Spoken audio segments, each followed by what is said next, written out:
est tout juste 19h30 heure d'Alger, vous regardez Al24 News. Merci de nous rejoindre pour cette nouvelle édition 100% africaine de ce mardi 30 septembre. Tout de suite les titres.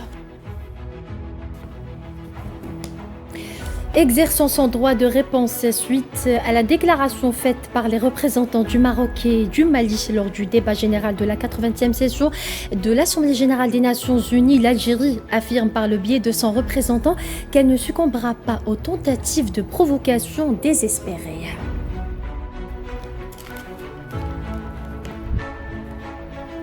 Et au Maroc, plusieurs dizaines de jeunes Marocains ont été arrêtés par les forces de l'ordre marocaines dans plusieurs villes du royaume alors qu'ils prenaient part à des manifestations pacifiques. Les détails dans ce journal.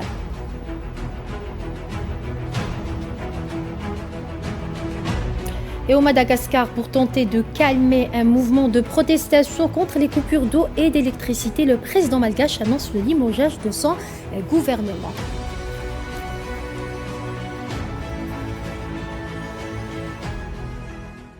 Bonsoir à tous et bienvenue à vous si vous venez de nous rejoindre. La secrétaire d'État auprès du ministre des Affaires étrangères chargée des Affaires africaines, Salma Barty Mansouri, a pris part mardi à la réunion ministérielle du Conseil de paix et de sécurité de l'Union africaine tenue par visioconférence sur la situation dans la région du Sahel. Dans son allocution, Mansouri a souligné que la solution militaire à elle seule n'a jamais été et ne saurait être suffisante pour traiter les crises dans la région du Sahel, insistant sur l'importance d'adopter une approche globale et intégrée basée sur le lien intrinsèque entre la paix, la sécurité et le développement et qui accorde la priorité à la protection des civils, à la garantie d'un acheminement fluide et sûr de l'aide humanitaire et au renforcement des chances d'accès à l'enseignement et au développement socio-économique au profit des peuples. La secrétaire d'État a mis en avant également le rôle pionnier de l'Algérie dans la lutte contre le terrorisme et l'extrémisme violent, rôle confié au président algérien Abdelmadjid Tebboune par l'Union africaine.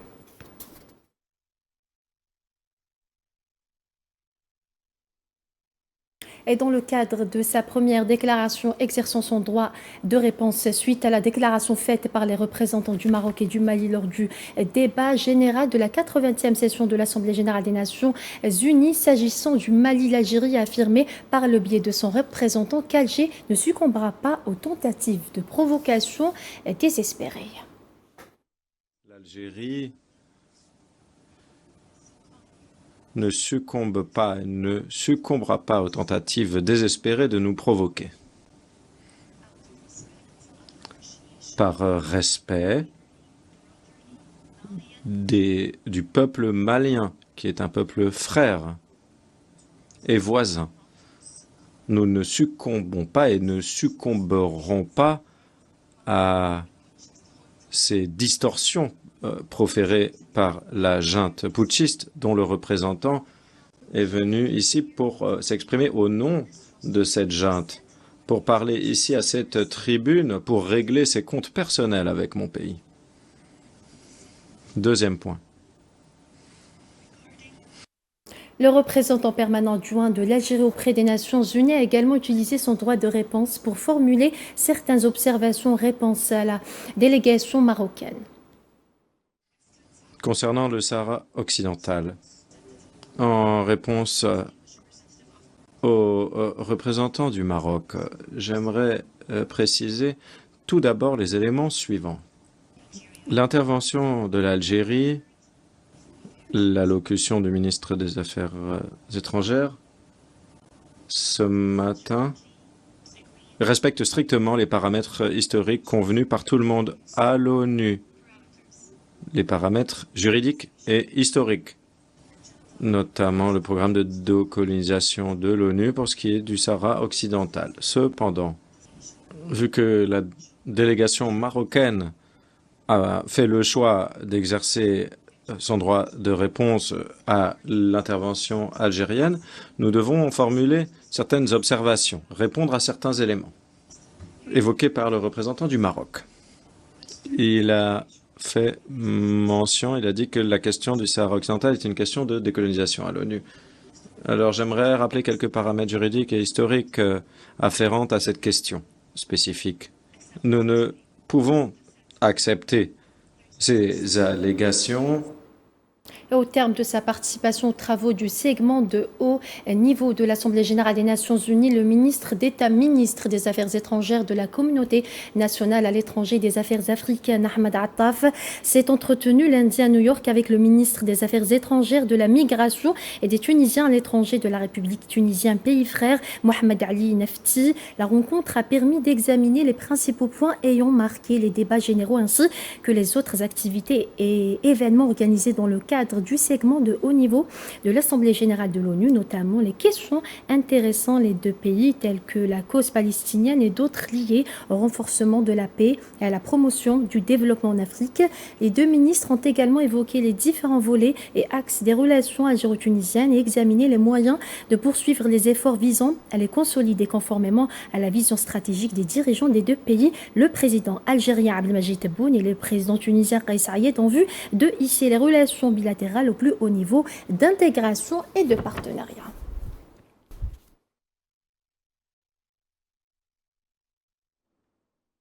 Et dans le reste de l'actualité africaine, l'heure est grave. Au Maroc, le pays est secoué par une vague de manifestations qui se poursuivent depuis plusieurs jours. Elles sont l'expression vivante du divorce consommé entre un peuple aspirant à la liberté et une monarchie décadente qui récolte la tempête du vent qu'elle a semé. Le point avec Khardim Batash. Ces images sont le reflet d'un peuple qui s'insurge. Un vent de liberté s'empare du Maroc. Il souffle sur un pays dont la population crie son désarroi sur tous les toits et dans toutes les rues. Il est le symbole d'une colère populaire qui s'exprime en plein cœur de la répression violente qu'exerce le régime du Merzen sur les citoyens. Les manifestations Jil Z 212 ou Génération Z se sont propagées dans tout le royaume.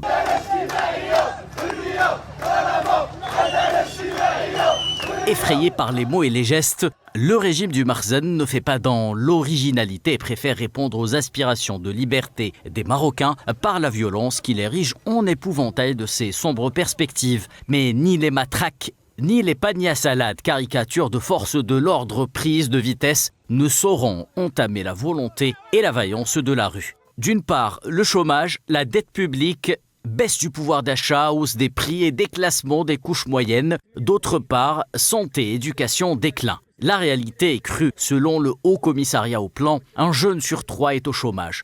Le Maroc consacre à peine 6% de son PIB à l'éducation, moins de 6,5% à la santé, selon la Banque mondiale. Dans les hôpitaux, un médecin pour plus de 1600 habitants. Le bilan économique du gouvernement libéral est catastrophique. À court d'arguments, le régime fait le dos rond par gros temps social depuis 2 ans déjà. À l'éloquence des slogans, le Merzen préfère le bâillon. Et face aux idéaux de justice et d'espoir, le régime sème la désillusion et l'arrogance en procédant aux interpellations de masse sans distinction d'âge ou de sexe. Mais les mêmes erreurs produisent les mêmes effets, dit l'adage, et le Maroc s'enfonce dans une crise dont le seul et l'unique responsable est une caste qui vit dans une tour d'ivoire en dilapidant les richesses du peuple pour servir les intérêts étroits d'une monarchie démissionnaire et de ses sponsors. Excédés par les dérives du gouvernement qui ne cesse de trahir son peuple, les jeunes Marocains s'en remettent donc à la contestation qui risque d'accentuer l'isolement diplomatique du royaume et mener le palais royal, malade et divisé, droit vers les abîmes de l'histoire.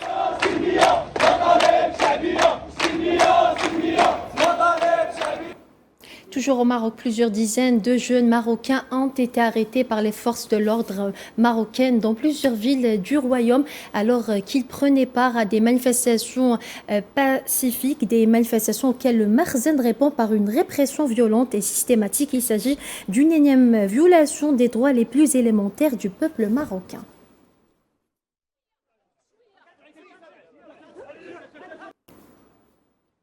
Recherché depuis lundi après une disparition signalée par son épouse, l'ambassadeur d'Afrique du Sud en France, Naté Nteto, a été découvert mort au pied d'un établissement hôtelier parisien où il avait réservé une chambre. Le gouvernement sud-africain a fait part dans un communiqué de sa profonde tristesse parlant d'une disparition prématurée qui n'est pas seulement une perte nationale mais également ressentie au sein de la communauté diplomatique internationale.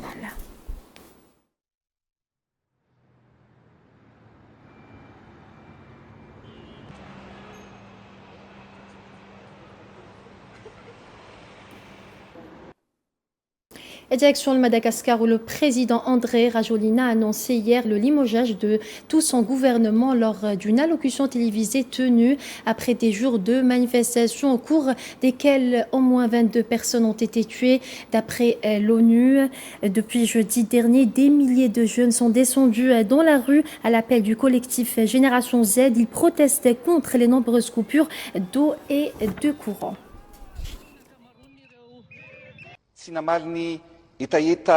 Peut-être n'avons-nous pas répondu aux besoins auxquels vous aspiriez, ni même écouté les cris et les peurs que vous avez éprouvés. Par conséquent, conformément à l'article 54 de la Constitution, j'ai pris aujourd'hui la décision de révoquer le Premier ministre et de dissoudre son gouvernement. En attendant la nomination du nouveau gouvernement, l'équipe gouvernementale actuelle continuera d'assurer l'intérim et de gérer les affaires courantes jusqu'à la nomination d'un nouveau gouvernement.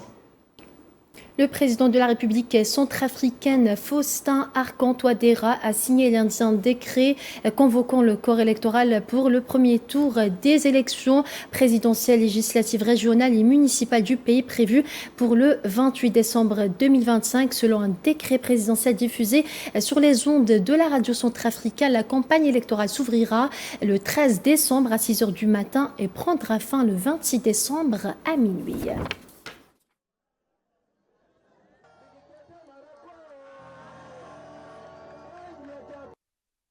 Et un mot d'économie, la Commission de l'Union africaine convoquera la 8e session du comité technique spécialisé sur les finances, les affaires monétaires, la planification économique et l'intégration sous le thème « Combler le déficit de financement de la santé en Afrique dans un contexte géoéconomique en mutation, défis et solutions potentielles » qui se tient du 29 septembre au 3 octobre 2025 en Afrique du Sud. La session comprendra des dialogues de haut niveau, des discussions techniques et l'adoption de recommandations politiques visant à renforcer le financement de la santé, à améliorer la mobilisation des ressources et à faire progresser l'intégration conformément à l'agenda 2063.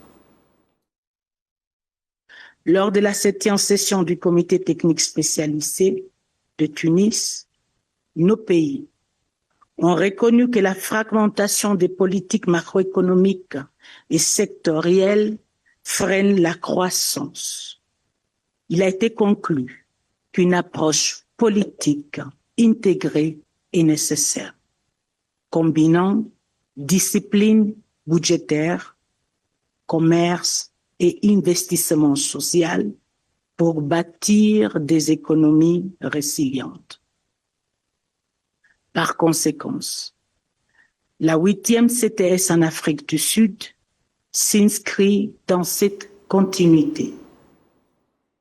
Et au Soudan, la situation Al-Fasher au Darfour du Nord, dans l'ouest du pays, se détériore de plus en plus, ont déclaré lundi des humanitaires de l'ONU qui appellent une fois de plus à la protection des civils Al-Fasher conformément au droit international humanitaire, ainsi qu'à la mise en place d'un passage sûr pour ceux qui souhaitent partir, a demandé le Bureau des Nations Unies pour la coordination des affaires humanitaires. Le terrible siège imposé par les forces de soutien rapide a fait jusqu'à présent 20 personnes sont mortes de sous-alimentation en septembre dans la ville assiégée d'Al-Fasher au Soudan, indiqué mardi le Bureau de la coordination des affaires humanitaires de l'ONU. Il est à noter que l'armée soudanaise a effectué avec succès un largage aérien d'aide humanitaire et militaire sur la ville d'Al-Fasher lundi. Selon des témoins, un avion cargo militaire Antonov a survolé la ville pendant environ une demi-heure avant de larguer plusieurs colis dans la ville. Pour rappel, depuis avril 2023, les affrontements entre l'armée soudanaise et les forces de soutien rapide ont fait plus de 20 000 morts et provoqué le déplacement d'environ 15 millions de personnes selon les Nations Unies et les autorités locales.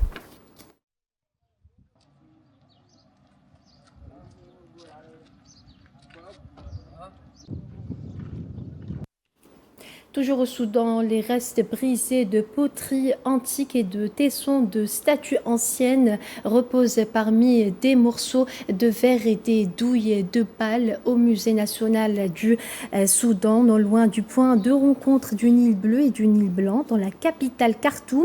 Après plus de 2 ans de confrontation armée qui a fait des dizaines de milliers de morts et déplacé des millions de personnes, l'armée soudanaise a expulsé les forces de soutien rapide de Khartoum, mais une grande partie de la ville est encore en ruine, y compris de nombreux sites patrimoniaux.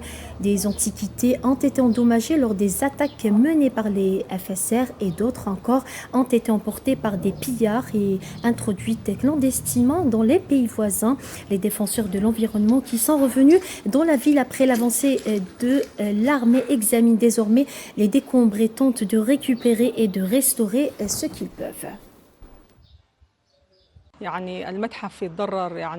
Le musée a été gravement endommagé. De nombreux objets ont été volés, des objets extrêmement importants pour nous. Chaque pièce du musée a une histoire et toutes les pièces sont importantes, mais ce qui a été volé était extrêmement important pour nous, archéologues. Nous possédons plusieurs pièces qui ont été volées dans les réserves et dans la réserve principale. Et on clôture ce journal avec un mot de culture. Direction ce soir à Annaba pour parler de la 5e édition du Festival du film méditerranéen d'Annaba qui sera clôturé mardi soir. A vu la participation de plus de 90 œuvres cinématographiques ainsi que la présence de 151 invités étrangers de 31 pays, a indiqué le commissaire du festival, Mohamed Allal, estimant que cette édition a constitué une valeur ajoutée dans le cheminement du festival qui reste une étape culturelle marquante reflétant l'ouverture de l'Algérie sur son environnement méditerranéen et international à travers le langage du cinéma.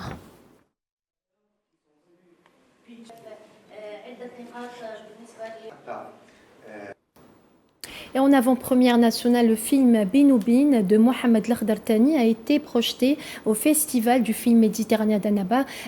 Seul long métrage algérien en compétition officielle. Ce drame plonge le public dans une histoire socio-économique sur la frontière algéro-tunisienne. C'est un sujet signé Fela Halaidi. Au Festival du film méditerranéen d'Annaba, Binoubine de Mohamed Lakhdar-Thani, film très attendu par le public, seul long métrage algérien en compétition. Ce drame est une production franco-algérienne dont la trame se déroule à la frontière entre l'Algérie, la Tunisie et la Libye. Il plonge le spectateur dans l'univers du commerce transfrontalier. Pour moi, un grand honneur, une grande fierté aussi. Et beaucoup d'émotions de présenter le film Binoubine de Mohamed Lakhdar-Thani ici au Festival international de Annaba parce que c'est un festival qui essaye de faire rayonner le cinéma algérien international et nous sommes le seul film algérien en compétition. Voilà, c'est pas facile de faire des films et puis voilà, on l'a fait, on a donné beaucoup d'énergie, beaucoup de notre personne pour ce film-là. Porté par des comédiens de talent, le film raconte l'histoire de Fethi et de son village, pris entre survie et espoir dans un contexte dur mais profondément humain. Premièrement, je suis très content que le film puisse voir le jour, surtout en Algérie, parce que c'est important que nos films soient regardés d'abord ici, après ailleurs. Donc écoutez, ce n'est que du bonheur de rencontrer le public algérien parce que c'est un public fin connaisseur de son histoire, c'est-à-dire en quelque sorte. Ça représente d'abord une grande fierté puisque c'est le seul film qui représente l'Algérie. Donc c'est un critère de qualité pour nous. C'est aussi un honneur et je suis ravi de revenir puisque j'étais déjà venu l'année dernière au Festival de Annaba. Entre réalisme social et profondeur humaine, Binoubine s'impose comme une œuvre forte qui résonne particulièrement en Algérie, au cœur d'un festival qui célèbre le cinéma méditerranéen et ses histoires à portée universelle. Et toujours dans le chapitre culture, le festival a par ailleurs célébré la compétition baptisée du nom d'Ammar Lascri en hommage à une légende du cinéma algérien. Un rendez-vous incontournable du Festival du film méditerranéen, 10 films en lice venus d'Algérie, du monde arabe et d'Europe pour célébrer la créativité et l'engagement du 7e art, une compétition qui porte le nom du grand réalisateur algérien Ammar Laskri, figure majeure du cinéma national, auteur de classiques et qui ont marqué la mémoire collective. Pour plus de détails, je vous propose d'écouter le producteur algérien Mehdi Ben Aïssa. La symbolique d'honorer Ammar Laskri est très forte parce qu'il est de la région, de Annaba. Le festival se tient à Annaba. Et je trouve que l'Algérie est vraiment un grand territoire. Il est très important que notre cinématographie soit représentée par toutes ces régions, toute son histoire. Et donc, il a fait des films sur la Révolution connue. Et pour la jeunesse, il est un peu le symbole de cette mémoire, de cette continuité. Et le festival de Annaba se devait de porter un symbole fort de la région.